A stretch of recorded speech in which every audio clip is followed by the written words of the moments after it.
Hello, hello, hello, hello, hello. Welcome to Taking Off. We are taking off. There are several things that you need to know. Wherever you have a plan, an architectural plan, and you want to estimate the cost, you first of all need to know the quantities in that particular plan. How many bricks you are going to buy, uh, and also how much labor do you need for any construction work, whether it's a simple house, it's a toilet, or anything else. You need to do the taking off. So it is important that we should learn this subject so that it will enable us to come up with the quantities that would enable us for tendering.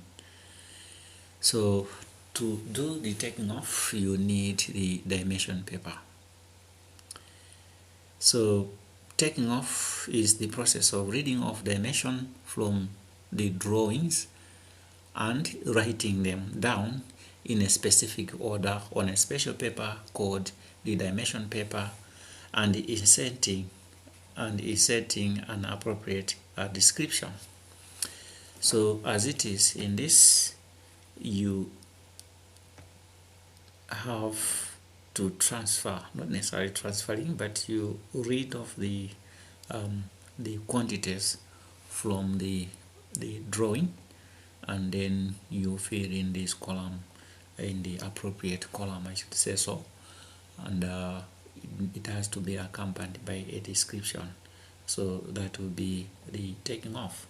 So the special paper that you use is an A4 paper size, which has got these 8 columns, I should say in total 8 columns, but in actual sense it has 2 pages on a single face. So you have the first column, the second column, the third column, and the wider fourth column. That's the first page of the dimension. The second page is this. So you have a replica of that. But normally you leave a space for binding on the edge of the paper, especially on the side. Yeah, so that's how it is.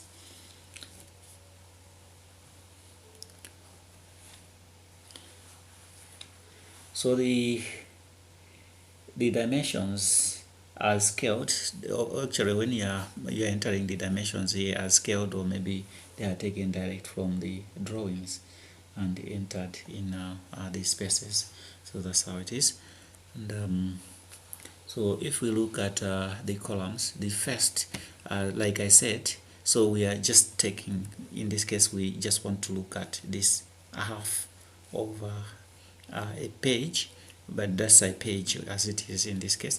So we have that one.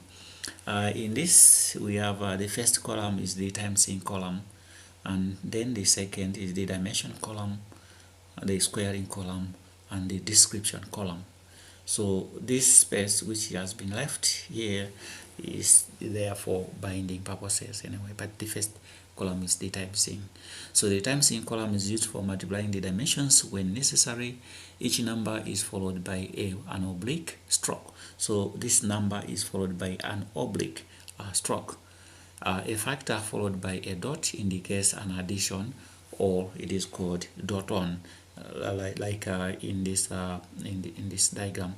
So when we are saying dot on, you have this part, this number, stroke, and 4. So you don't need to say 5 times 4 times 8 times that. But what you do is you say 5 plus 4, then the product you multiply by with 3.45, 7.49, 59, and then 0.15. So that's it. That's the purpose of dot one. Dot one normally comes in whenever you are doing your taking off, or maybe where you are transferring the dimensions, and then you come across, let's say for example, you have excavation for the columns, okay, and maybe you only considered maybe 2 excavation of columns, as it is in this case. Maybe if we look at where we have the example of dot one, assuming that you had area, you had 5 areas where you are going to do the excavation of the columns. But then you realize that you had forgotten or you didn't take into account or 4 more areas where you need to do some excavation, but all the same dimensions. So what you do, you just put a dot and then you have a 4. So whoever is going to square this is going to add 5 plus 4, which is 9. So you say 9 times 3.45 times this times that, and then the answer will be there. So that's the dot on. Then the next is the dimension column. So we've looked at the time sync, where you have maybe several identical objects that you are working on. Then you use the time sync column. But in this case, the dimension column is where you enter the dimensions from the plan. It's either after you have done some waste calculations or not, so you enter there. So normally, whenever you are entering the dimensions, here, if they are entered in the order of length, so you start with the length, breadth, and height. But if you have just one dimension as it is, and then it has been underlined, in this case, is linear. It means that it's the length of whatever you are measuring. But where you have 2 dimensions and then with a line, that is superficial item, or you are finding the area of an item. So you start with the length and then you have the breadth or the width for superficial items, not the other way around to say maybe breadth and then followed by the length. No. And next is the cubic item. So in the cubic item, a group of 3 dimensions indicates the volume, or maybe a cubic item. So we have 3 dimensions and then a line. But if we had these 3 dimensions, each separated by a line, those would have been linear items. But in this case, we don't have any line below these or under these figures, except for the third, which means that all these are cubic items. So you multiply this and that one, and then you have the answer there. So this is the cubic. But then, like I said, the order has to be the length, width, and the height or the depth. It might happen that whenever you are working out the length, or maybe the area superficial items, or especially superficial items, you see that maybe you only have the length and the height of a structure, like a wall on the length side, and then you have the height. Or maybe on the width side you have the width and the height. So in this case, you still need to follow this order. If you don't have any length, then you start with the width and then followed by the height. So the height is always the last variable to be written.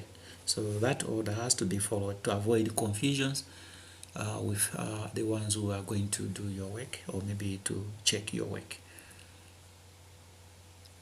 Then we have another item. So for an item indicates an item of cost for which a quantity cannot be calculated. You may not calculate the quantity, but you just allow for the cost of that particular item. You discuss, or maybe you describe the nature of that particular item.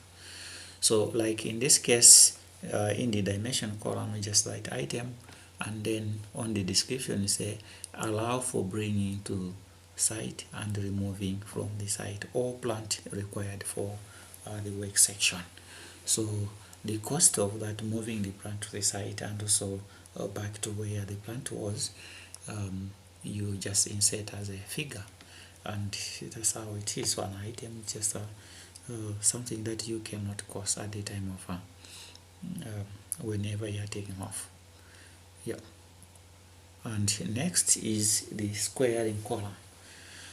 So the third, from you have the time sync, then you have the dimension, then finally you have, of course, the last 3, you have the squaring column, and on the wider section, that's the description. So the resulting areas and the volume is inserted in the time sync, and the dimension columns are subsequently calculated and entered into the squaring column opposite their respective dimensions. So let's imagine we're excavating this an area which is this length and wide and also deep 0.5 millimeter deep. So whenever we want to calculate what will be the quantity of this, so you say 2 times 3.45 times 7.59 times 0.15. The answer is entered beside this. The answer is entered there. It means that this belongs to the products of these numbers. That's what we have. Okay, so that's the squaring column. The next is the description. So this is a wide column for entering over the measured work. Okay, like here we have these numbers times in dimensions, and we have that as squared. But then what are these numbers for? Now, in order to show what these numbers are for, you write a description for these numbers. Like in this case, we have hardcore fittings to make up levels and floors. Average thickness not to exceed 250 millimeters. In fact, for you to come up with the description, you normally follow what the SMM7 would ask you to do. Of course, we have a new code of estimating, which is the NRM, but maybe we'll be using the SMM7 for just the purpose of this. Of course, they are not that much different, but we still be using the SMM7 whenever we're doing our calculations. We'll discuss what the SMM7 entails, but in the meantime, we just want you to have an overview of the dimension paper, how to use the dimension paper. Of course, in the dimension paper, you also have two sections, like on the far end where you can do your waste calculations, and the descriptions are closer to the squaring column. So that's how it is. Of course, we'll be discussing that whenever we are doing this in our subsequent discussions. So thanks for your attention. That's what I had time for.